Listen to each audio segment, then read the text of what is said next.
Unfortunately, we're all going to take a disgusting trip to his seedy, awful world. You know, the man has no class. He has no kindness in his dark, dark heart. And he's depraved. That's my opinion. This is a depraved, disgusting individual. Diddy completely lost control in the courtroom yesterday, throwing papers and shouting at his own legal team. The trigger Megyn Kelly just publicly declared her support for Cassie, and it seems to have pushed him over the edge. What exactly? Did Megyn say that caused such a violent reaction the courtroom had to be temporarily cleared as security stepped in? This public breakdown might just be the turning point in a case that's already rocking Hollywood to its core. You know, the man has no class. He has no kindness in his dark, dark heart. And he's depraved. That's my opinion. This is a depraved, disgusting individual about whom I wish to hear nothing after this trial is done. The question is he a criminal? You know, is he basically akin to a mob boss running several criminal enterprises? And while it's very clear to me he is a depraved, disgusting person, we have to prove that he violated the law. I actually think it's going to be pretty easy, but I can see what the defense is doing here, trying to say, all right, he has these, quote, freak-offs, you know, weird, kinky group sex in Hollywood. That's not an illegal thing. It happens all the time. Cassie Ventura, where she revealed that after the relationship had ended with Sean Combs, there was an incident where he raped her. She talked about how later on she had PTSD flashbacks of her experience with him, of the freak-offs. And at one point she came home and told her husband while their kids were sleeping that she just couldn't take it anymore and thought about walking into traffic. If you don't have the consent of the women or the men, as the case may be, it is illegal. But okay, we're going to argue over whether they were willing participants. It's almost like a Harvey Weinstein situation where he's going to say they willingly took drugs. Another thing we learned about yesterday was her drug addiction. She said that she had an addiction to opiates, Errol. They're going to say absolutely not. He drugged me against my will. Maybe there were drugs in that baby oil, maybe in another way, but I definitely didn't consent to being drugged or to being raped or sodomized by Pete. Courtroom fell completely silent yesterday afternoon. Diddy, who's been keeping his cool throughout this trial, suddenly snapped. It happened so fast that even the judge looked stunned. One minute, the proceedings were moving along as normal. The next minute, Diddy was on his feet, face twisted with rage. Security guards rushed toward him as legal documents went flying across the room. Diddy started shouting at his own legal team, not quietly either. Everyone in that courtroom heard every word. His lawyers tried to calm him down, putting their hands on his shoulders and speaking in hushed tones, but he kept shaking them off. He was pointing at his phone screen, shoving it in their faces, showing them something that clearly set him off. People sitting in the back row say they heard him repeating phrases like, "She's lying," and "They're all turning against me," while pacing back and forth between the defense table and the gallery railing. His movements were erratic. He'd stop suddenly, then start pacing again, running his hands through his hair, loosening his tie like he couldn't breathe. The situation got so intense that court officials made the decision to temporarily clear the room. As people filed out, Diddy's personal security team, those guys are massive by the way, formed a human barrier around him. They weren't restraining him exactly, but they were definitely making sure nobody could get close to him or capture too much of what was happening on their phones. "I've never seen anything like it," said one court insider who's been covering celebrity cases for 15 years. "This wasn't just someone having a bad moment.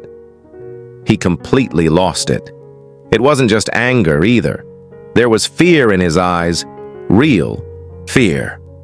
Another source close to the proceedings told me they've never seen Diddy this unhinged before, not even in private moments when he thought no one was watching. His lead attorney tried multiple times to request a formal recess, but Diddy kept cutting him off mid-sentence, insisting he needed to speak directly to the judge. The judge, maintaining her composure, refused this unusual request and instead called both legal teams to approach the bench. Diddy tried to follow, but his own lawyers physically blocked his path, whispering urgently to him. So what exactly triggered this meltdown? Court documents filed this morning revealed Diddy received a notification on his phone just minutes before. He lost control. Someone sent him a link to something that changed everything in an instant. His entire demeanor shifted the moment he looked at that screen notification. It was about Megyn Kelly's broadcast where she publicly declared her support for Cassie and laid out what she called overwhelming evidence against Diddy Kelly. With her massive platform and reputation for legal analysis, she had just thrown her considerable influence behind Cassie's claims. This unprecedented loss of control marks a serious turning point in this case. Diddy's carefully crafted image of composure and innocence cracked wide open in front of everyone. You can repair a reputation after losing a case, but it's much harder to come back from showing exactly the kind of volatile behavior that Cassie has been describing all along. The judge has now issued a stern warning about courtroom conduct, and Diddy's team is in full damage control mode. But the impact of yesterday's meltdown cannot be undone. And what's really going to be interesting is the parade of celebrities who we expect to be mentioned and or called into that courtroom. You know, people who we hadn't heard about prior, like Mike Myers, you know, Austin Powers, Mike Myers. Why is he getting called? Why is he on the witness list? That'll be fascinating. And then, of course, there are the no-name, quote unquote, women who are going to have to find every ounce of courage they have to sit on that witness stand across from someone who can buy and sell their whole families, who is accused of behaving violent in the past toward both male and female adversaries or so-called friends who ticked him off. You know, he allegedly firebombed this one rapper's car for allegedly being interested in the same woman. There are questions about whether he's potentially done worse than that to others. And these young women with no power and no money who could put him behind bars for the rest of his life have to sit there, look him in the eye and say what he did to them. Now that's going to be a very tall order. There's already been a question about whether one has bailed. They couldn't find this one witness late last week, and the prosecution wasn't sure whether she'd left, pieced out. And even if they don't piece out, will they stick by their stories on the stand? It's a very, very... Megyn Kelly shocked everyone when she completely abandoned her usual political hot takes this week. Instead, she zeroed in on Cassie's case against Diddy. This wasn't just a passing mention either. Kelly devoted a full 20-minute segment to breaking down every single detail of the allegations against the music mogul. Kelly didn't approach this as just another commentator. She leaned hard into her legal background, carefully analyzing text messages, timelines, and witness statements one by one. She went through the evidence methodically, pointing out inconsistencies in Diddy's public statements and highlighting patterns of behavior that matched Cassie's allegations. The way she presented it left viewers with one clear impression. Diddy is not the victim here. At one point, Kelly looked directly into the camera with that intense stare she's known for and said, "As a woman and a mother, I cannot stay silent, watching this unfold." The evidence here speaks volumes. That moment hit different. This wasn't just another celebrity gossip story for her. You could see it in her eyes. She was genuinely disturbed by what she'd uncovered. The most surprising part of Kelly's segment came when she revealed details about evidence that hasn't been widely reported. She referenced specific text messages between Diddy and Cassie that supposedly show him acknowledging losing control during arguments. Kelly also mentioned financial records showing unusual payments to Cassie after particularly volatile incidents, payments that weren't part of their contractual arrangement. People are now wondering how Kelly got access to this information when other media outlets haven't reported it. Kelly didn't just rely on documents either. Her segment featured interviews with two domestic violence experts who reviewed the timeline of events Cassie described. These experts validated not just the specific allegations, but also explained how the pattern of behavior matched classic abuse cycles. One expert pointed out that the surveillance video that surfaced matches exactly what many victims describe. Explosive violence followed by attempts at reconciliation. The reach of Kelly's platform can't be overstated here. Millions watch her show, including people who might end up in the jury pool for this case.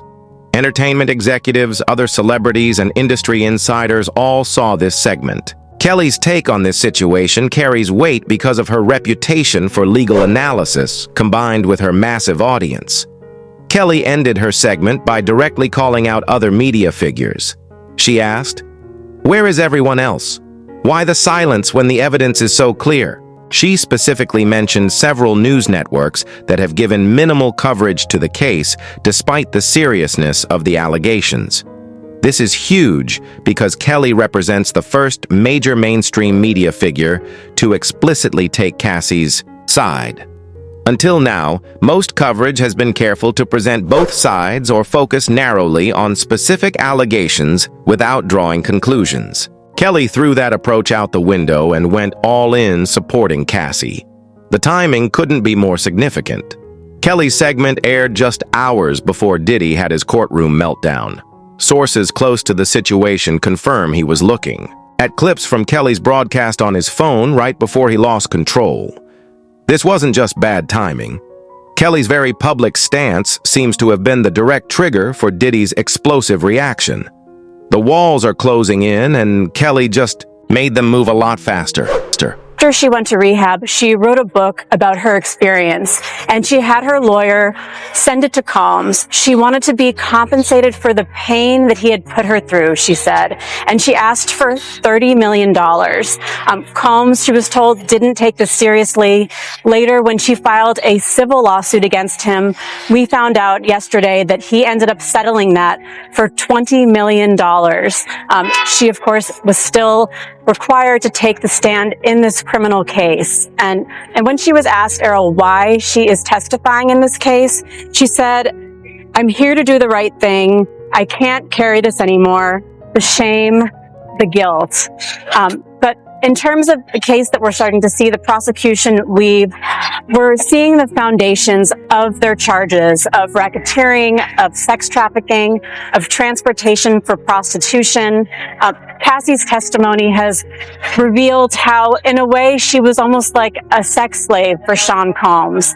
He directed everything that she did, the way that he made her orchestrate these freak-offs that they were engaged in. He had her travel with him. They had escorts traveling to meet them. There were employees who were involved in this. So that ties into this allegation that he was running a criminal enterprise that was running all. Kelly didn't just say she believed Cassie. She made 5 specific statements that struck Diddy right where it hurts most. Each one hit harder than the last. And honestly, watching the clip back, you can almost see her building towards something devastating. First, Kelly zeroed in on that hotel surveillance video that leaked last month. She played it on screen, stopping at key moments. "What we're looking at here is undeniable evidence of a pattern of abuse," she said, her voice steady but filled with disgust. "This isn't someone having a bad day. This is someone comfortable with violence." She pointed out how quickly Diddy switched from violent to calm when other people appeared, suggesting this showed practiced control rather than a momentary lapse. Then Kelly went after Diddy's entire business empire. "Let's talk about how fortunes are built." She said this music empire wasn't just created through talent and hard work. "Sources inside the industry have told me for years it was built on intimidation and fear." She mentioned 3 specific instances where artists allegedly had their careers threatened after conflicts with Diddy. This statement alone would damage anyone's reputation, but Kelly was just getting started.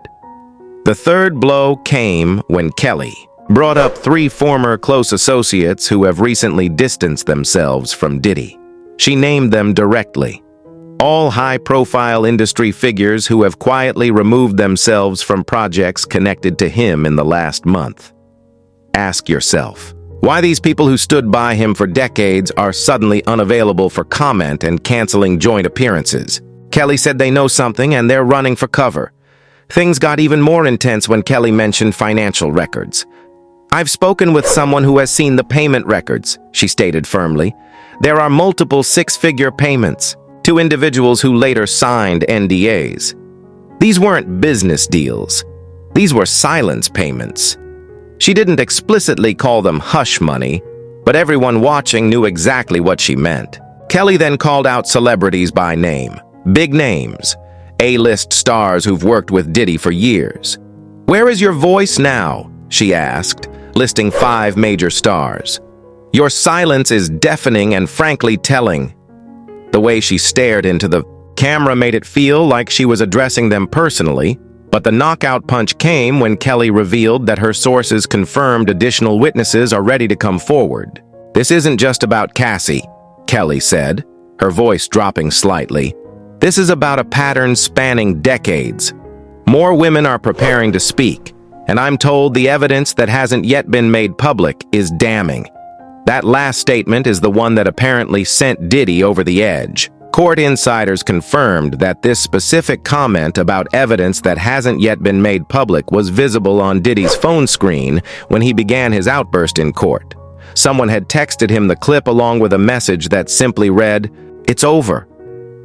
The most terrifying thing for Diddy isn't what Kelly knows. It's what she's hinting at. She ended her segment by promising viewers she would continue covering the story as new information emerges. The implication was clear. There's more coming, and Diddy knows it.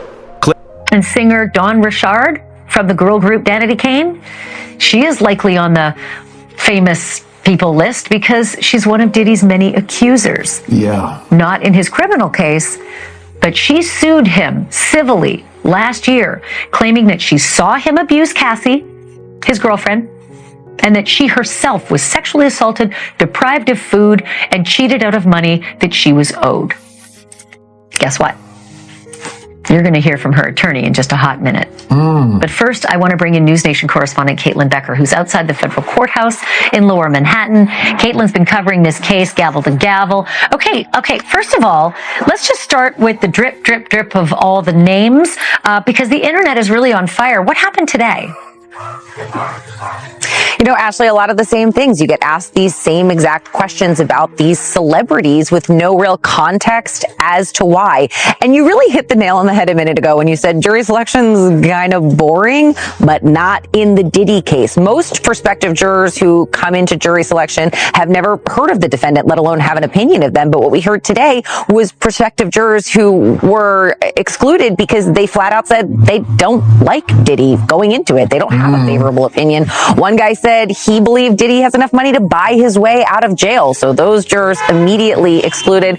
There was also some laughs in the courtroom today from the attorneys and the judge when one prospective juror said that he couldn't guarantee that he wouldn't be able to smoke marijuana for all 8 to 10 weeks of the trial. So that person was excluded. But by the end of the day, they've added 10 more people to that pool of 45 that they're trying. Cassie's been keeping completely quiet through this whole legal nightmare. While Diddy's been making statements left and right through his PR team, she stayed off social media and refused interview requests. That silence speaks volumes about how seriously she's taking this case. But that changed after Kelly's broadcast. Cassie didn't say anything directly, but her social media activity told the real story. Within hours of Kelly's segment airing, Cassie's accounts showed her first public reaction. She didn't post anything new, but she liked 3 different posts that referenced Kelly's support. One was from a domestic violence advocacy group thanking Kelly for speaking out. Another from a music industry blogger discussing the changing tide in the case, and the third from a former backup dancer who simply posted, "Truth always comes out." Her legal team broke their usual no-comment stance too. They released a short statement that didn't mention Kelly by name, but clearly referenced her support. "We thank all those who have shown courage in speaking truth to power. Ms. Ventura's journey toward justice has been long and difficult, but she does not walk alone." Just 2 sentences, but they mark a significant shift in strategy. Someone who was with Cassie when Kelly's segment aired told me she watched it in complete silence. She didn't say a word the entire time, but tears were streaming down her face. My source revealed when it ended. She just said, "Finally," and walked out of the room. She needed a moment alone. This same source said Cassie replayed parts of the segment later that evening, taking notes on her phone.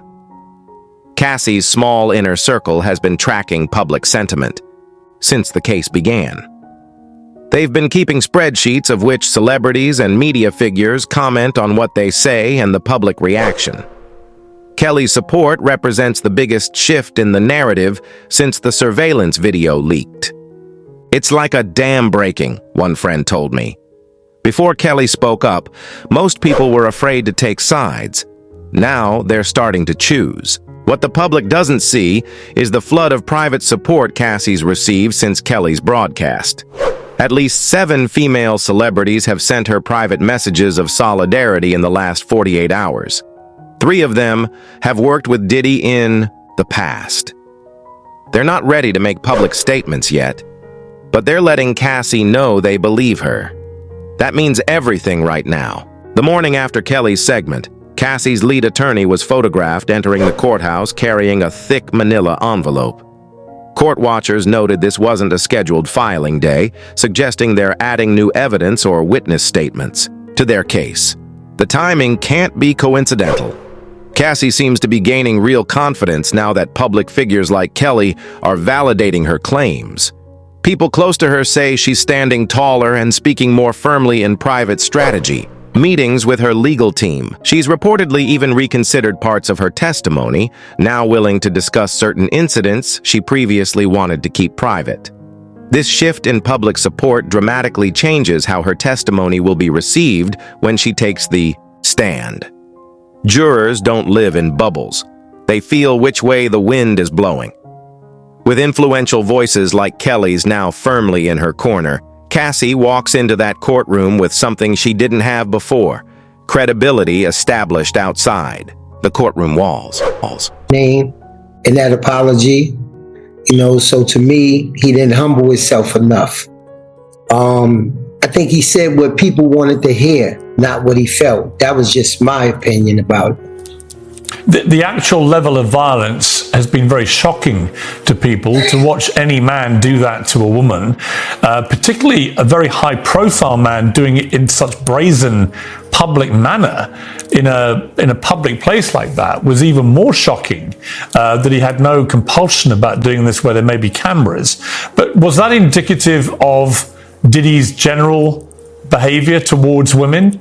In my light, I would say yes. In my light, I would say yes. It didn't surprise me when I saw it because I've seen things to this nature before. I've gotten in between things of this nature before.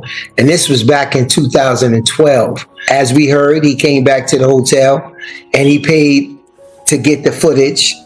But didn't know, which Cassie said inside her complaint, that they gave her a copy of the footage also.